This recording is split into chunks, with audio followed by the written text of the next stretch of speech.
19 बार police case हुआ आपके ऊपर। एक गोंडा का गुंडा कैसे स्टूडेंट्स का फेवरेट बना। मैंने सुना 20 साल की उम्र में आपको घर से निकाल दिया था, एक बार आपने मास्टर को भी पीट दिया था। ये बात ठीक है कि स्कूल में आप चीटिंग करके पास होते थे? मैंने सुना आपकी माता जी आपको खूब पीटती भी थी। मदिरालय में मैंने सुना आप 6 महीने बार टेंडर का काम करते रहे। क्या टीचर से ये सब चीजें अपेक्षित होती हैं आज के समय में? तो आपके एस्पिरेशन कुछ अलग थे कि भाई मैं या तो करूंगा ठेकेदारी या करूंगा राजनीति।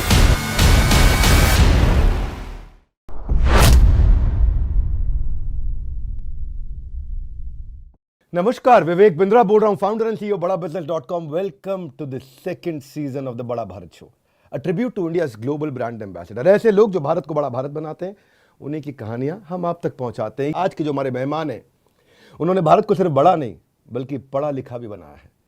कंटेंट ऐसे समझाते हैं कि बच्चे एक बार में घोट कर पी जाते हैं। दबंग है, हर चीज में इनका अपना एक ढंग है। इन्होंने अब तक 2 लाख बच्चों को पढ़ाया। 50% कंटेंट ये अपने चैनल पे फ्री देते हैं और 501 रुपए का एक फाउंडेशन कोर्स चलाते हैं। अनकन्वेंशनल तरीका इनका पढ़ाने का, इसलिए वायरल वीडियोस भी इनके बहुत पसंद करते हैं लोग। आज सुनेंगे इन्हीं की ज़बानी खुद बिगड़े हुए बच्चे से बच्चों की बिगड़ी बनाने की कहानी। बच्चों की जो बिगड़ी इन्होंने सुधारी है। तो ऐसा मुझे पता लगा कि पूछूंगा आपसे, अवध जी, अभी मैं कि आप बहुत बिगड़े थे क्या? तो आज हैं हमारे साथ में अवध ओझा सर। सर, आपका बहुत बहुत स्वागत है। एक्साइटेड है आपसे मिलके, मज़ा आएगा। आज बहुत सारी आगे पीछे ऊपर नीचे खूब चर्चा होने वाली है और वीडियो लोगों को पूरा देखना चाहिए। 19 साल के थे आप जिस समय 19 बार पुलिस केस हुआ आपके ऊपर। इतनी शैतानी, फिर चाहे सट्टा हो या कट्टा, फिर चाहे रंगबाजी हो या बमबाजी। तो ये डाकू रत्नाकर ऋषि वाल्मीकि बने। और जब उनकी मुलाकात नारद मुनि से हुई, अंगुली माल संत बने जब वो भगवान बुद्ध से मिले। ये लड़ाई से पढ़ाई तक का सफर आपने कैसे तय किया? एक गोंडा का गुंडा कैसे स्टूडेंट्स का फेवरेट बना? क्षमा चाहता हूँ तक कड़वा लगे, पर क्या ये सच है झूठ है, आप ही बताइए। नहीं, ये बिल्कुल ही सच है। और गोंडा का बदमाश कह सकते हैं, खुराफाती कह सकते हैं। उसके पीछे वजह सिर्फ इतनी रही कि हमारे समाज में आज भी कमज़ोर लोगों को एक्सेप्ट नहीं किया जाता। शायद ऐसी ही कुछ पृष्ठभूमि हमारी भी थी, क्योंकि मेरे माँ बाप को काफ़ी समय तक वनवास काटना पड़ा, गांव से बाहर रहना पड़ा, बड़े परेशान रहे। तो उसी पृष्ठभूमि में वो गोंडा में एक कहानी शुरू हुई बदमाशी की। बदमाशी की उसे मैं नहीं कहूँगा, सेल्फ डिफेंस ही कहूँगा। और मैं क्लास 10th में था जब पहली बार मेरे ऊपर केस हुआ। और क्या केस था वो? पहला केस कुछ नहीं था। मैं क्लास, बड़ी पुरानी सी कहानी थी। एक हमारे सोसाइटी में रहते थे सिंह साहब, तो उन्होंने क्लास 6th में या 7th में मुझे पीटा था। तो जब मैं क्लास 10 में था तो मेरे साथ मेरे 2 मित्र थे, एक अजय शुक्ला जी हैं, एक हरिओम तिवारी जी। हम दोनों तीनों लोग आ रहे थे सिगरेट पीते हुए, और वो साहब सामने से आ रहे थे। तो मैंने अपने तिवारी जी जो मेरे दोस्त हैं उनसे मैंने कहा यार मैं छोटा था तो इसने मुझे मारा था एक बार। कहा तो आज पैरेलल कर लेते हैं। हमने कर लेते हैं। और फिर हम तीनों आदमी ने उन साहब को बहुत मारा, और यहीं से एक कहानी शुरू होती है। क्योंकि जब हम कोतवाली गए, श्री आत्माराम दुबे जी कोतवाल थे, मुझे याद है, तो उन्होंने हमें समझाया कि देखो बेटे, लड़ाई झगड़ा नहीं करना चाहिए और ये सब अच्छी बातें नहीं होती है। पर उस घटना के बाद से जो इज्जत मिली, मतलब उससे पहले ये आलम था कि कोई स्कूल में क्लास में मेरा बैग फेंक दे उठा के, मेरी जो होमवर्क की कॉपी होती थी उसमें लड़के गोद देते थे, कोई मेरी छुट्टियाँ हुआ करती थी बड़ी सी, उसको पकड़ के खींच देता था। लेकिन वो एक घटना ने पूरा जीवन बदल दिया। मतलब इतनी इज्जत मिलनी शुरू हो गई, तो मुझे लगा ना ना ना, यही जिंदगी सही है। देखिए, मैं ज़रूर कहूँगा कि हो सकता है सब घटनाएं हुई, पर आप इसके ऊपर इतना बेबाकी से बोल देते हैं तो कहीं डर नहीं लगता बच्चों के चरित्र पर असर पड़ेगा? मैंने सुना 20 साल की उम्र में बाद में आपको घर से निकाल दिया था, एक बार आपने मास्टर को भी पीट दिया था। नहीं, वो पीटा नहीं था, हालांकि इल्ज़ाम मेरे ही ऊपर है, और वो हमारे पीटीआई थे, तो उनकी आदत थी। मैं ये टीचरों से रिक्वेस्ट करूँगा आपके मंच से कि हमारे देश के जितने भी शिक्षक हैं वो सिर्फ हमेशा विद्यार्थियों को देखें, उनके पिता को और उनके परिवार को कभी ना देखें। क्योंकि मैं इस चीज़ का शिकार रहा हूँ कि मैंने शिक्षकों को देखा है कई बार कि वो पिता के पद से प्रभावित होते हैं कि अच्छा आपके पापा डीजीपी हैं, आपके पापा मिनिस्टर हैं, अच्छा आप मित्तल साहब के बेटे हैं। मेरा मानना है कि शिक्षक को हमेशा विद्यार्थी पर ही नज़र रखना चाहिए और उसकी योग्यता के हिसाब से उससे काम लेना चाहिए। तो हमारे जो पीटीआई साहब थे, भगवान उनको खुश रखे, तो वो मुझे टीम में लेते ही नहीं थे। और एक बार तो उन्होंने मुझसे खुद ही कहा कि तुम्हारे पापा कभी बैट पकड़ें। तो मुझे लगता है एक शिक्षक के मुंह से ऐसी बातें अच्छी नहीं लगती थी। तो कुछ टूर्नामेंट था, उन्होंने मुझे रखा नहीं टीम में, उसके बाद वो बेचारे मारे गए, किसी ने यूरिया का बोरा डाल के मारा था उनको, तो उसका इल्जाम मेरे ऊपर लगता है, पर आप पिटाई नहीं किए थे? नहीं, मैंने कुछ नहीं किया था। अच्छा, पर की बात ठीक है कि स्कूल में आप चीटिंग करके पास होते थे? चीटिंग बहुत की मैंने, मतलब मैं पास ही होता था चीटिंग करके। मेरा पढ़ाई से कोई नाता नहीं था और मुझे पढ़ाई अच्छी नहीं लगती थी, और मेरे पिताजी कहते थे कि देखो बेटा, पढ़ के कोई राजा नहीं हुआ है, और एग्जाम्पल इतने शानदार देते थे, अशोक का देते थे अलग, और उसका अलाउद्दीन खिलजी था, फिर अकबर का देते थे। कहते थे पढ़ने से ज़्यादा कीमत, जो मुझे अब समझ में आई, कहते थे पढ़ने से ज़्यादा बड़ी चीज़ जो है वो है समझदारी। तो मुझे वो रिक्शे वालों के पास ले आते थे, जब वो रिक्शा वाले के पास मुझे ले आते थे तो बोलते थे कि देखो इसको कोई गुड मॉर्निंग कह रहा है, इसको कोई नमस्ते कह रहा है, इसको कोई इज्जत दे रहा है। मैं कहता था नहीं। तो फिर वो अपने साहब के पास ले आते थे, मुझे पोस्ट ऑफिस में थे, तो उनके जो सुपरिंटेंडेंट थे उनके पास ले गए, 2 बार ले गए, तो बोले देखो कैसे लोग हाथ जोड़ के खड़े हैं, देखो कैसे डिसिप्लिन में खड़े हैं। तो उन्होंने पूछा दोनों आदमी में फ़र्क क्या है? मैंने कहा नहीं पता। बोले शक्ति का। बोले आदमी तो दोनों ही है, और ये जितने लोग इसको गुड मॉर्निंग कर रहे हैं इनको कोई रिश्तेदार थोड़ी है, शक्ति। मैं बीच में रोकूंगा, आप इतना इंस्पायरिंग बोलते हैं, बढ़िया बोलते हैं, आदमी विजुअलाइज भी करने लगता है, पर पिता ने इतना ज्ञान भी दिया। मदिरालय में मैंने सुना आप 6 महीने बार टेंडर का काम करते रहे, क्या टीचर से ये सब चीज़ें अपेक्षित होती हैं आज के समय में? क्योंकि ये बड़ा अलग लगता है आपका चरित्र देख के, इसलिए क्यूरियोसिटी जागृत होती है। नहीं, जब मेरा लास्ट अटेम्प्ट खत्म हुआ तो मेरी माताजी लॉयर हैं, तो उन्होंने मुझसे कहा कि देखो, मैंने सुना आपकी माताजी आपको खूब पीटती भी हाँ, थी। बहुत बहुत बहुत बहुत पीटा उन्होंने। तो उन्होंने मुझसे कहा कि देखो खत्म हो गई ना तुम्हारी सारी औकात, अब हमारे बल पे जिंदा रहोगे, और बहुत वर्बली टॉर्चर किया उन्होंने। तो मैंने उनसे कहा कि देखो ज़्यादा मत बोलो और आप हिसाब से रहो, और भगवान नहीं हो। बोली हूँ, ये कपड़ा, ये जूता, शर्ट, पैंट, अंदर जो पहने हो बनियान, वो सब मेरी है, और अगर तुम्हारे अंदर इतनी हिम्मत है तो इसको उतार दो सब और जाओ। तो वहाँ से जो मेरा जीवन शुरू हुआ, जो मैं घर से निकाला गया और बाहर निकला, और फिर जो एक दुनिया की जो असलियत है कि हमें लोग जानते हैं, हम अपने माँ बाप को इतना निगलेक्ट करते हैं, इतना, हमें लगता है कि ये तो फ्री में हमारे लिए जीते हैं। हमारे माँ बाप दुनिया में उन्हें भगवान हम क्यों कहते हैं? वो दुनिया में एकमात्र लोग होते हैं जो बिना इंटरेस्ट के हमारे साथ रहते हैं, उनके बाद जो भी आता है उसका इंटरेस्ट होता है। ये मुझे वहाँ से निकलने के बाद पता चला, इसलिए मैं हमेशा अपने स्टूडेंट्स से कहता हूँ, उसको टर्निंग पॉइंट माना जा सकता है। एकदम वही टर्निंग पॉइंट। स्टूडेंट्स को स्ट्रगल में डालना जरूरी है, बच्चों को परिवार में स्ट्रगल में डालना जरूरी है, बहुत जरूरी। स्ट्रगल में नहीं डालेंगे तो मतलब कहते हैं कि कहावत है कि WHO बोलता है they are breeding nasty viruses, अगर सब कुछ उनको दे दिया जाए। मैं आपके परिवार के विषय में सोच रहा था, मेरे ध्यान उस तरफ गया था। माता अलग प्रकार की थी और पिताश्री माताश्री दोनों अलग अलग प्रकार के। पिताजी बोले कि यार सुट्टा मारोगे, दारू पियो, घर बैठ के करो। माताजी बोलती थी कि इतना मारेंगे तुम कुछ कर नहीं पाओगे। तो ये जब दोनों प्रकार के आपके पेरेंट रहे, आपके हिसाब से आइडियल पेरेंटिंग क्या होनी चाहिए, 360 डिग्री पेरेंटिंग क्या होनी चाहिए? नहीं, यूएस कैपिटलिज्म को बढ़ावा देता था और यूएसएसआर कम्युनिज्म के माध्यम से वर्किंग क्लास के जो राइट्स थे उनको प्रोटेक्ट करता था। तो दोनों अपना काम करते थे। तो मैं सोचता हूँ कि मेरे पिताजी मेरे अंदर का जो नैसर्गिक इंसान था उसको नर्चर करते थे कि कोई बात नहीं, बढ़ जा तू आगे। कभी कभी तो मुझे ये लगता था कि कोई कांड मुझसे करा के पीछे से मेरी माँ को बैक करके पिटवा देते थे। वो तो मेरे सामने अच्छे बने रहते थे कि नहीं सिगरेट कोई बात नहीं, फिर मेरी माँ को बता दिया कि चौराहे पे खड़ा है। तो ये जो काउंटर बैलेंसिंग पेरेंट्स में होती है, ये होनी चाहिए। एक तरफ क्योंकि जब लड़का जवान हो रहा होता है तो उसके अंदर ताकत होती है, बागीपन होता है, तो एक आदमी जब उसके साथ होता है तो उसके बिगड़ने के चांस कम होते हैं। वो अपने उस, जैसे आप अपने बच्चे के दोस्त हैं तो वो आगे आपको बता देगा कि पापा स्कॉच पी थी आज, तो आपको पता तो चल गया।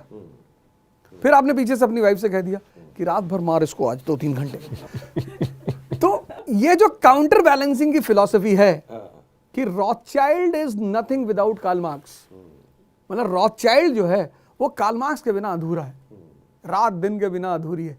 तो ये जो पैराडॉक्सिकल कॉम्बिनेशंस होते हैं ये पेरेंट्स को अपना ही करना चाहिए। आपके एस्पिरेशन कुछ अलग थे कि भाई मैं या तो करूंगा ठेकेदारी या करूंगा राजनीति। अच्छा, उसके बाद फिर ठेकेदारी राजनीति के अलावा एक मुन्ना भाई थे, वो MBBS के लिए निकल गए। एक ओझा जी हैं, वो IAS के लिए निकल गए। ऐसा क्या हुआ, पढ़ाई में से इतनी दूर रहने वाला इंसान पढ़ाई के इतना नज़दीक पहुंच गया, इतना करीब आ गया? इलाहाबाद मेरे जीवन में एक बहुत ही अहम स्थान रखता है, और खासकर HS उपाध्याय सर, शुभानु सर, उनका जो दर्शन पढ़ाने का तरीका है, नज़रिया है, वो इतना प्यारा है कि मतलब जैसे महाराष्ट्र के संत हैं तुकाराम एकनाथ जी के बारे में कहा जाता है कि वो भैंस को भी वेद मंत्र पढ़ा देते थे। मतलब अगर उनकी संगत में भैंस भी रहे तो वेद मंत्र पढ़ने लगती। ऐसे कुछ वो टीचर हैं। तो उनके क्लासों में बैठकर जो रुचि पैदा हुई पढ़ाई की, वो एक अलग तरह की, तो मतलब आपका कहने का ये है कि शिक्षक का बड़ा रोल है। बहुत, तभी तो हमारे देश में भगवान माना गया। शिक्षक जो कंसंट्रेशन पैदा करने की बात करते हैं वो गलत करते हैं। शिक्षक को पढ़ाई में रस पैदा कराना चाहिए, क्योंकि जहां भी रस पैदा होगा वहां कंसंट्रेशन पैदा होगी। Guys, that's technology. Fantastic answer. Fantastic. देखो, एक स्टूडेंट का और मेरे मन में था ये सवाल, आपने छेड़ दिया बात, और बड़ा मैं सारांश सबको देना चाहता हूँ। ये कह रहे कंसंट्रेशन से ज़्यादा ज़रूरी है रस। रस पैदा करे, कंसंट्रेशन पीछे पीछे अपने आप आ जाएगा। स्टूडेंट का मन ऑफलाइन क्लास में, देखो, एक होता है डायरेक्ट इंटरेक्शन, क्वेश्चन आंसर होता है, डाउट क्लियरिंग होता है। पिछले कुछ सालों में कई टीचर हुए हैं जिन्होंने ऑनलाइन क्लासेस को भी मज़ेदार बना दिया है। खान सर रहे हैं, अलग सर रहे हैं, विकास दिव्य कीर्ति हैं, आप खुद हैं। आपके हिसाब से ऐसा क्या कॉमन है आप चारों में जो बाकी सब शिक्षकों से अलग है? क्या वो रस की बात है या इसके अलावा भी कुछ है? नहीं, वो रस की बात है। और रस के साथ साथ ये जो 3 नाम आपने लिए हैं, मैं लगभग 2 लोगों को तो व्यक्तिगत तौर पे जानता हूँ, खान सर को जानता हूँ और देवकीर्ति सर को जानता हूँ। इन लोगों में रस के अलावा इनके लिए शिक्षा बिजनेस से ज़्यादा सेवा भावना है। और जब भी आपका व्यवसाय आपके लिए सेवा भी बन जाएगा तो उसमें एक यूनिकनेस पैदा हो जाएगी। जैसे मैं खान सर को देखता हूँ, मेरे दोस्त हैं, वो बड़ी अच्छी मेरी दोस्ती है उनसे। वो हमेशा जब भी मेरी बात होती कहते हैं, ओझा सर मैं चाहता हूँ कि रिक्शे वाले के बच्चे आईएएस बने, बर्तन मांजने वाले के बच्चे आईएएस बने। तो वो जो कमिटमेंट लेवल है उस आदमी का, वो उस रस को और एनहेंस करवा देता है। जैसे देवकीर्ति सर हैं, तो खुद भी बड़े कॉमन बैकग्राउंड से आते हैं और उनके जैसा शिक्षक अभी हिंदुस्तान में नहीं है। वाह, क्या बात है। नॉलेज के मामले में, इंफॉर्मेशन के मामले में, रिप्रेजेंटेशन के मामले में। और मैं कहूँ, अगर इस बात को ज़्यादा तो नहीं कहूँगा, लेकिन बहुत कुछ मैंने उनसे भी सीखा। पर फिर भी जो है ना, बच्चा आज सब टीचर वो रस नहीं पैदा कर पा रहे। आप देखो, 5 लाख बच्चा अपीयर करता है, 5 लाख का 5% मेंस में आता है, 10,000 हो गया। अब उसका 20% इंटरव्यू में पहुंचता है, 2,000 रह गया। और उसका 30-40%, 700-800 बच्चा एक्चुअली ज्वाइन करता है। सफलता असफलता में जो ये का अंतर है, ये इसका भार सहने का जिगरा सबके अंदर नहीं है। मैं देखता हूं कि लगभग 2,500 बच्चा आज हमारे देश में सुसाइड कर रहा है किसी न किसी पढ़ाई के बोझ के चलते। 28-29 का हो जाता है, उसके बाद आते आते अपने आप को बेकार समझने लगता है, फ्रस्ट्रेट हो जाता है, सपना आसमान का था और फिर गिरने के लिए इसको जमीन नहीं मिलती। ओझा सर, आपने भी 4-4 बार एग्जाम दिया, अनसक्सेसफुल अटेम्प्ट किए, बाउंस बैक करने का जज्बा आप में था, सब में नहीं होता। ऐसे स्टूडेंट, इनके लिए आप क्या कहना चाहते हैं? नहीं, सपने को और जीवन को कभी मिक्स नहीं करना चाहिए। मैं एक बहुत ही छोटा सा एग्जांपल दूंगा। शेरशाह सूरी का, जमींदार का बेटा, जमींदार का, उसका ये कहना था, उसकी स्टेटमेंट में बार बार रिपीट करता हूँ, कहता जीवन जीने के लिए है और सपना मजा लेने के लिए है। तो ये जो लाइन ऑफ डिफरेंस है, जैसे मैं बहुत लोगों को देखता हूं कि वो सपने को ही जीवन मान लेते हैं कि अगर ये नहीं मिला तो मैं मर जाऊंगा। तो जीवन आपको मिला है जीने के लिए। जीवन जीने लग गए, सपना पक्का छूट जाएगा? नहीं छूटेगा। सपना छूटेगा बेहोशी के कारण, जीवन जीने के कारण। कलाम साहब जीवन जीते थे। कलाम साहब मुझे लगता है कि सपना जीते थे। नहीं, जीवन भी जिया उन्होंने। कितना सेवा किया। शादी नहीं किया, शादी की डेट भूल गए।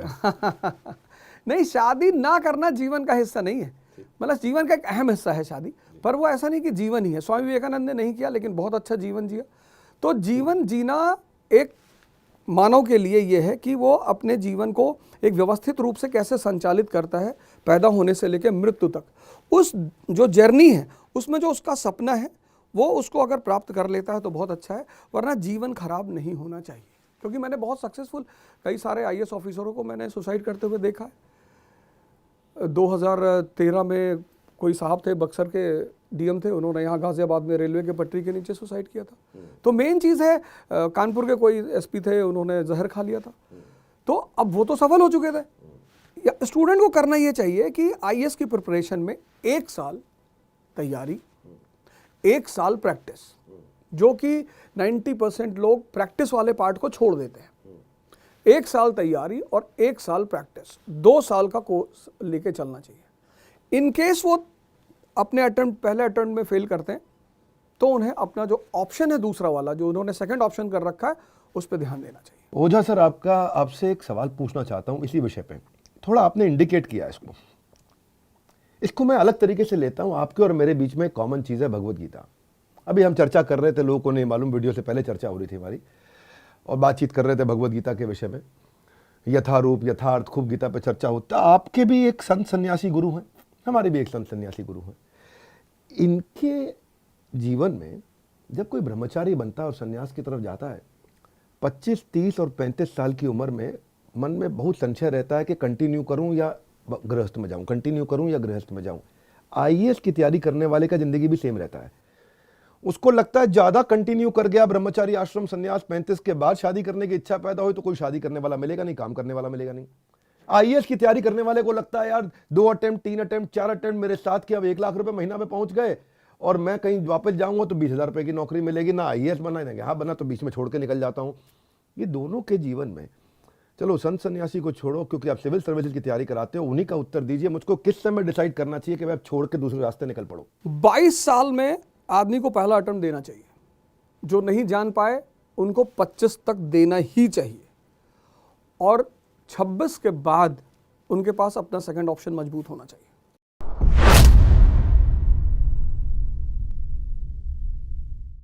पर जब आप स्टोरी सुनाते सुनाते आपका कंट्रोवर्सी से भी नाता जुड़ जाता है। हमें देखते हैं भगवान कृष्ण को आपने यादव समुदाय ने उनको खूब पीटा, उस पर चर्चा कर दी है आप। फिर हम देख रहे राहुल गांधी को आप बोलते हैं इसको तो पॉलिटिक्स में रहना नहीं चाहिए, किसी काम का आदमी नहीं। टीचर को पढ़ाते वक्त क्या ये सब बोलना चाहिए? क्योंकि कंट्रोवर्सी फेवरेट चाइल्ड तो सुना था, पर कंट्रोवर्सी फेवरेट टीचर हम आज देख रहे हैं। आप लगे हैं मिर्ज़ापुर की तारीफ करने में, आप लगे हैं वासेपुर की तारीफ करने में, आप लगे हैं वायलेंस का ग्लोरिफिकेशन करने में। अब कहानी जब आप मिर्ज़ापुर की सुनाएंगे तो ऐसा ना हो कि मन उस तरफ आकर्षित हो जाए, तो इसको कैसे संभाल पाते हैं फिर आप? नहीं, ऐसा तो नहीं हो जाता कि इस चित्रण को चित्रित करते वक्त पॉजिटिविटी की जगह कहीं बच्चा गलती से नेगेटिविटी की तरफ अट्रैक्ट हो जाए?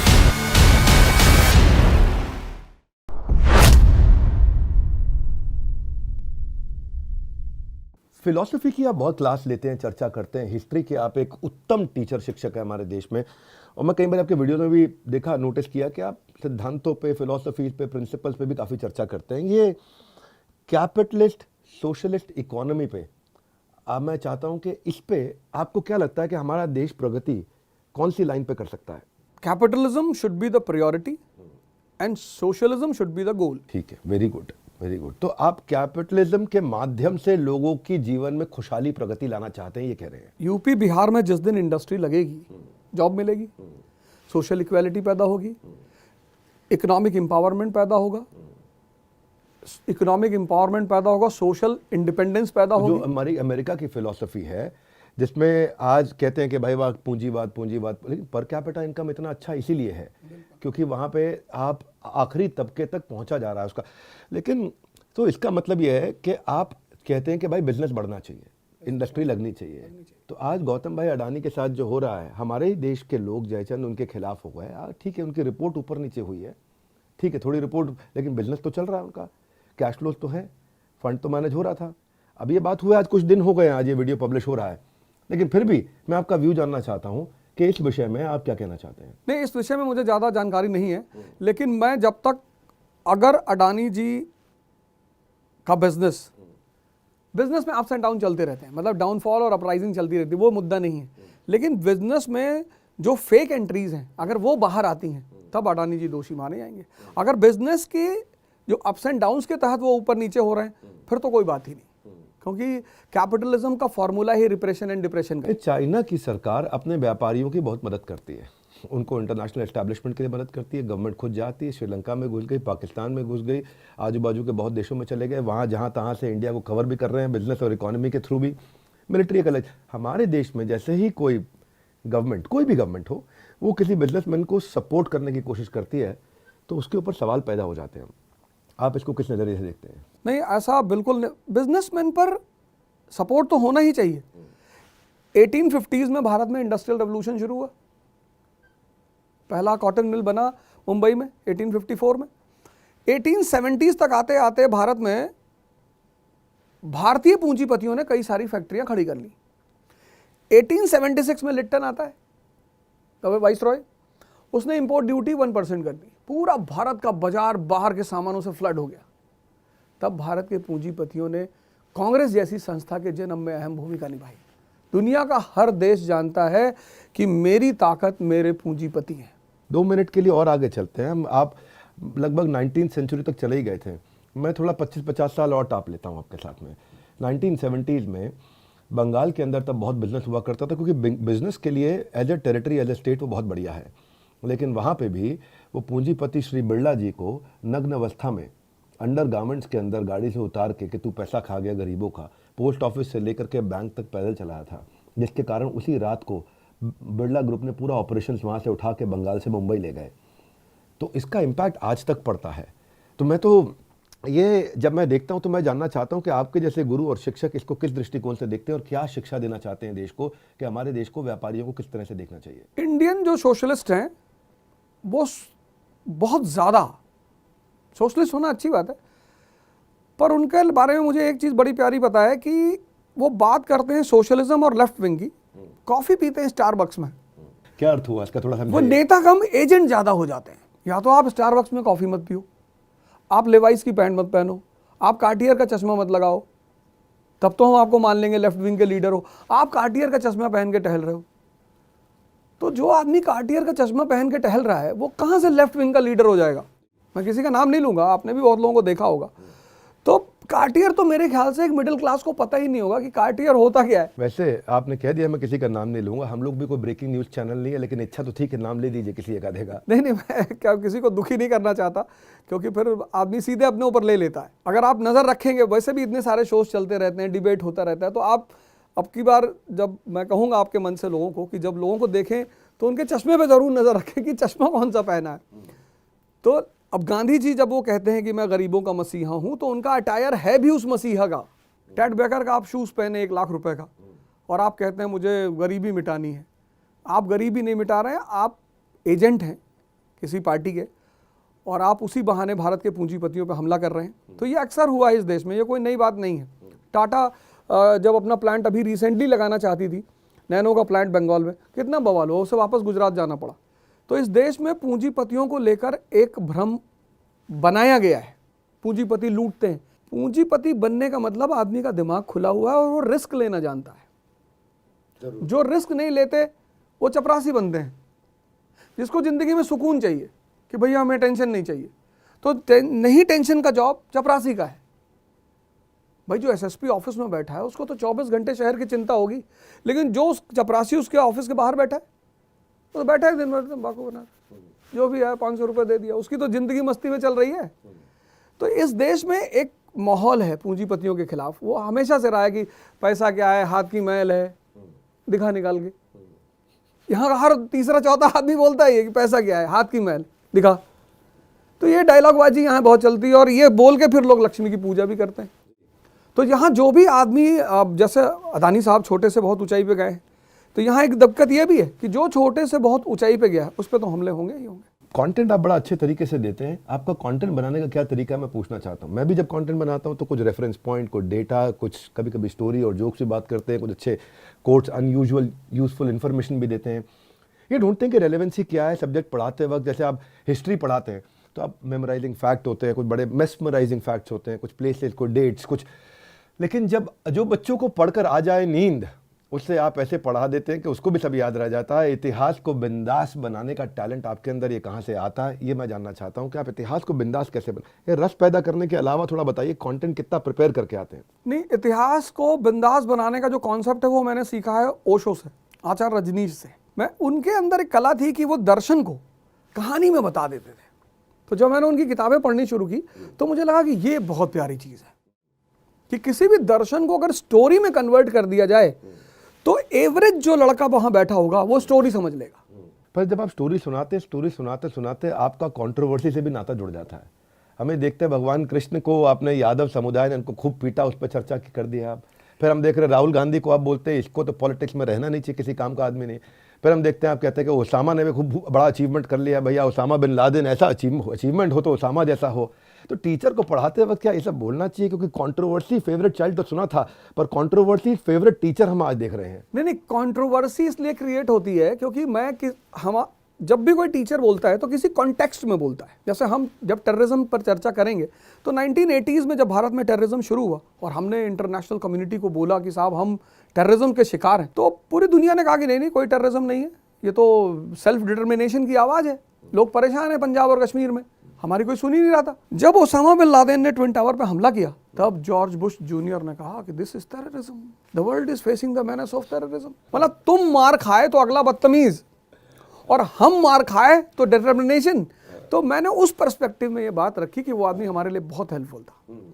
तो मेरे जो चाहने वाले हैं बहुत सारे हैं, तो वो उस चीज़ों को मैनिपुलेट करके प्रेजेंट कर देते हैं कि ओझा सर ने की, आउट ऑफ कॉन्टेक्स्ट निकाल देते हैं। आउट ऑफ पर आउट ऑफ कॉन्टेक्स्ट भी निकालें, क्योंकि आउट ऑफ कॉन्टेक्स्ट निकालने के लिए पहले कुछ होना तो चाहिए, और होता भी है आपकी बातों में। आप लगे हैं मिर्ज़ापुर की तारीफ करने में, आप लगे हैं वासेपुर की तारीफ करने में, आप लगे हैं वायलेंस का ग्लोरिफिकेशन करने में। तो जब अब जैसे हम भी देखते हैं, तो हमारा एक कैमरामैन मिर्ज़ापुर देख रहा था, यहीं कहीं खड़ा होगा, हम उसको पकड़ लिए, तेरा जन्म मिर्ज़ापुर देखने के लिए हुआ है, तू जिंदगी में मिर्ज़ापुर देख। लेकिन हम आपको, आपके बारे में आने से पहले मैं थोड़ा पढ़ रहा था, पूछा भाई टीम से, तो बोले कि आप मिर्ज़ापुर बहुत पसंद करते हैं। तो मैं जब बात करता हूँ कहता हूँ कौन प्रवीण तांबे, सुपर 30, मैं बात करता हूँ दंगल, रॉकेटरी, मैं बात करता हूँ भाग मिल्खा भाग, मैरी कॉम। तो जब मैं आपका ये देखा तो मुझे ये लगा कि ये कहीं ऐसा तो नहीं हो जाता कि इस चित्रण को चित्रित करते वक्त पॉजिटिविटी की जगह कहीं बच्चा गलती से नेगेटिविटी की तरफ अट्रैक्ट हो जाए, क्योंकि कहानी आप ओशो से सीख के सुना देते हैं। अब कहानी जब आप मिर्ज़ापुर की सुनाएंगे तो ऐसा ना हो कि मन उस तरफ आकर्षित हो जाए, तो इसको कैसे संभाल पाते हैं फिर आप? नहीं, मेरा उद्देश्य ये होता है कि लड़के को थॉट प्रोसेस को दिखाना। जैसे मिर्ज़ापुर के जो कैरेक्टर्स हैं, उसमें एक अखंडानंद त्रिपाठी का कैरेक्टर है, साउंड कैरेक्टर, मतलब उतना प्यारा कैरेक्टर, कुछ भी कर सकता है। आपकी फैक्ट्री में आग लग गई, सीएम आपको फ़ोन कर रहा है, पूछ रहा है ज़्यादा नुकसान तो नहीं हुआ? आपने कहा कि नहीं कोई ज़्यादा नहीं हुआ, लेकिन आप एक काम करो, आप ये शो कर दो कि आपकी सरकार ने इस पर रेड मारा था और एक बहुत बड़ी अवैध असलहे की फैक्ट्री तबाह की गई प्रशासन द्वारा। जिस आदमी को अपने नुकसान को अपने फ़ायदे में बदलने की कला पता हो, उसको कौन हराएगा? मैं बार बार ये बात कहता हूँ कि लर्निंग इज़ लाइफ। बहुत बढ़िया। अगर आप सीखते नहीं हैं तो आप जीवित नहीं है। Studying is not life. अगर पढ़ा नहीं जिंदगी होता तो सारे पुरोहित दुनिया में उच्चतम पदों पे बैठे होते। Learning is life. तो आप मूवी देख रहे हैं, आप उपन्यास पढ़ रहे हैं, वहां से सीखिए कुछ। फिलॉसफी पे मेरी नज़र में पृथ्वी के इतिहास के सबसे महान फिलॉसफर त्रिलोकीनाथ सर्वलोक महेश्वरम प्रभु स्वयं श्री कृष्ण थे, जिन्होंने भगवद गीता की चर्चा टेंशन के माहौल में करी। यूक्रेन रशिया के वॉर में जो टेंशन है वो क्या, कभी बम पड़ा, कभी रुका, कभी वहां लगातार चल रहा, शंख बज चुके, तीर चल रहे एक के बाद एक। भगवान कृष्ण बोल सकते थे, अर्जुन क्या करना, लड़ फटाफट से, तू इस समय रात को कमरे में बात कर लियो मुझसे, अभी कह रहा युद्ध नहीं करूंगा। भगवान कृष्ण ने पूरी गीता सुना दी, वहां पे शांति बनाए रखी उधर। वो अखंडानंद त्रिपाठी बता रहे थे आपको, वो असली कैरेक्टर कृष्ण, मुझे लगा कि वो और अखंडानंद त्रिपाठी कहीं लार्जर वर्जन है। हाँ। इतना लार्जर वर्जन के भाई इस समय इतना पीस के भाई आपने क्या बताया, नेगेटिव परिस्थिति को अपने पॉजिटिव में बदल दिए। कृष्ण ने भी इतनी नेगेटिव परिस्थिति में भगवद गीता दे दी हमारे को। मैं आपसे ये प्रश्न इसलिए करने जा रहा हूँ, चर्चा इस पे इसलिए छेड़ रहा हूँ कि आप गीता पसंद करते हैं, मैंने सुना बहुत ज्यादा, बहुत, और गीता का काफी गुणगान भी करते हैं आप। ये गमछा जो है ये स्वामी अड़गड़ानंद जी का है और यथार्थ गीता उन्होंने लिखी है। तो आज मैं लेके आना भूल गया, पर मैं आपको भिजवाऊंगा, आप जरूर उसकी टीका पढ़ें। कैसे नहीं, बिल्कुल पढ़ेंगे, एकदम पढ़ेंगे, पढ़ के आपको बताएंगे हमने क्या सीखा उसमें। मैं ये जानना चाहता हूँ गीता ने आपकी जिंदगी पे क्या प्रभाव डाला, उससे कोई एक दो शिक्षा जो आप देना चाहें, क्योंकि गीता मेरे हृदय के बहुत नजदीक है। मन का सबसे बड़ा अस्त्र है पेशेंस। ये मैंने गीता से सीखा। जिसका मन शांत है उसके पास ऐसे ऐसे विचार है, मतलब जो मैं कभी कभी सोचता हूँ, मैं क्लास लेता हूँ या कोई नया टॉपिक पढ़ाता हूँ तो एक इनर थॉट आता है जो मुझे भी नहीं पता होता कि ये मैंने कहाँ पढ़ा था। यानी मन का अपना कोई वजूद ही नहीं है। तो बिना, कबीर तो गाली देते हैं मन को। कबीर तो बहुत गुस्सा है मन पे, कहते तू है रंडी फिर भी हंडी। मतलब भारत के एक ऐसे संत हैं जिन्होंने मन को गाली दी, किसी ने गाली नहीं दी। क्योंकि ये सुबह रात में तो कहेगा कि कल सुबह 4 बजे उठना है, रात में पूरी तैयारी करवा देगा, अलार्म लगवा देगा और जॉगिंग ट्रैक सूट रखवा दिया, सब कुछ रात में सेट करा दिया कि सुबह उठना है। और जब 4 बजे अलार्म बजेगा तो यही बोलेगा कि 5 मिनट और अगली बार नींद खुलेगी सुबह 8:30 बजे। इस दुनिया में 95% लोग बाहर से नहीं परेशान हैं, अपने मन से परेशान है। इस पे एक श्लोक भी सुना देता हूँ। कृष्ण कहते हैं, चंचलम ही मना कृष्ण प्रमाथि बलवदृढ़म तस्याहम निग्रहम मन्ये वायु रिवस्तु दुष्करम। कि हे अर्जुन, ये मन चंचल है, चंचलम ही मना कृष्ण, प्रमाथी ये पागल भी है, बलवत बलवान भी है, दृढ़म जिद्दी भी है। और क्या कह रहे हैं कि अर्जुन वायु रिवसु दुष्कर्म, तुम इस मन को, तुम वायु के बवंडर तूफान को अर्जुन कंट्रोल कर लोगे अपने तीरों से, लेकिन मन नहीं कंट्रोल कर पाओगे।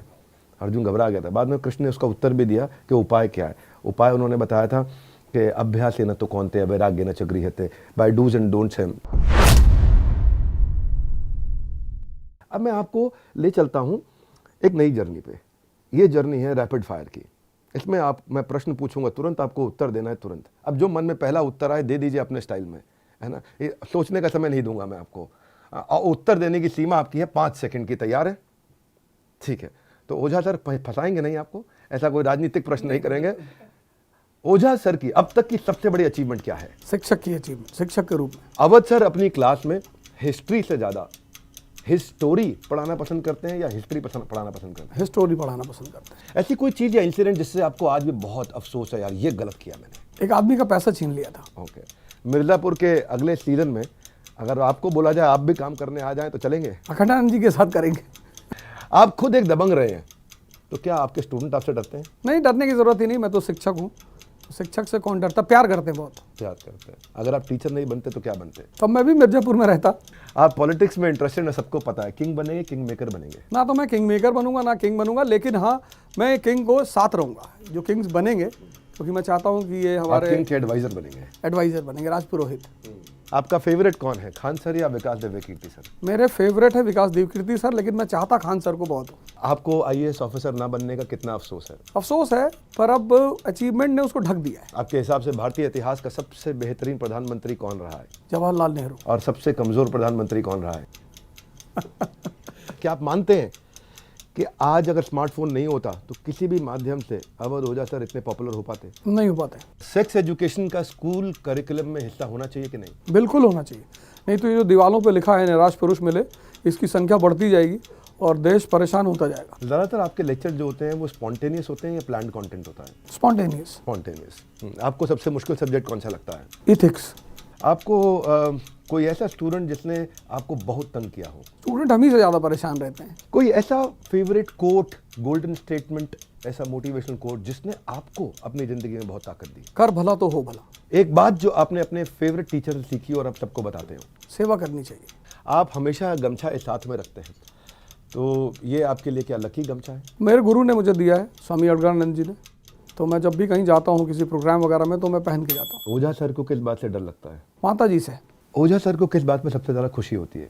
मेरे बच्चे सफल होते हैं, और खासकर वो लोग जब सफल होते हैं, जैसे मेरा एक स्टूडेंट है राजीव शुक्ला, अभी वो जेल अधीक्षक है बरेली का। तो जब वो मुझसे पहली बार मिलने आया तो मैंने पूछा कि राजीव हिस्ट्री कौन सी है तुम्हारे पास, कौन सा ऑप्शनल है? कहा सर एंशिएंट हिस्ट्री। ऑप्शनल तो हिस्ट्री होगा, एंशिएंट थोड़ी होगा। और वो आदमी जब सफल हुआ, क्योंकि मुझे पता है कि सिर्फ डायरेक्शन का अभाव होता है। किसी को भी सही, जैसे आप कहते हो ना कि पूरा पैसा ले आओ, तो आपको डायरेक्शन पता है, आपका बिजनेस चल रहा है, आप पैसा कमा रहे हो, अच्छी बात है, नहीं तो आप पूरा पैसा ले आओ। तो आपको पता है ना कि मुझे डायरेक्शन पता है।